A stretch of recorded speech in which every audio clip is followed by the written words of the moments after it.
Salut à tous, c'est Gabriel pour Follow Android, j'espère que vous allez bien. On se retrouve à l'IFA 2016 sur le stand Sony où je vais vous présenter le Xperia XZ qui est un nouveau smartphone haut de gamme de la marque.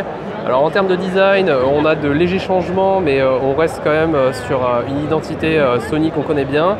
Là on a un écran qui fait 5,2 pouces avec une définition Full HD.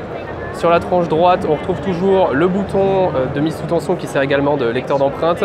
Juste en dessous, les boutons de réglage du volume et ici, le bouton appareil photo qui sert à lancer l'appareil photo et capturer des clichés. Sur la tranche inférieure, on retrouve pour la première fois un port USB type C, donc avec tous les avantages qu'on connaît de l'USB type C réversible, donc ça c'est plutôt pratique.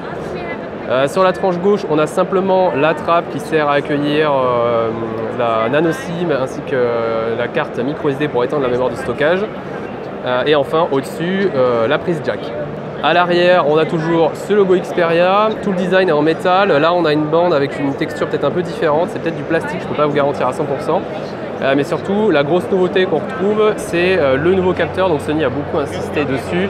C'est toujours un capteur de 23 mégapixels avec toute une flopée d'autres capteurs en dessous, le flash LED, on a un laser autofocus qui vient soutenir l'autofocus à détection de phase, on a également un capteur RGB voilà, pour mieux capturer les scènes avec la lumière, des couleurs fidèles. Enfin, voilà, Sony a vraiment mis le paquet sur son capteur photo et il présente vraiment sa nouvelle gamme, que ce soit le XZ ou le X Compact, comme des photophones. Le capteur de 23 mégapixels a une ouverture f2.0, peut monter jusqu'à ISO 12800 avec un zoom x5. On est vraiment sur un capteur haut de gamme, possibilité de filmer en 4K évidemment, la photo HDR, etc. Puisqu'on parle de capteur, à l'avant, on a également un capteur de 13 mégapixels qui possède les mêmes propriétés que le capteur arrière ou presque.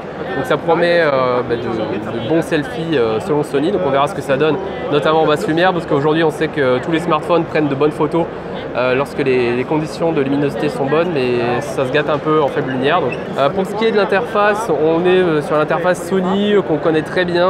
Apparemment, il n'y a pas d'énormes changements.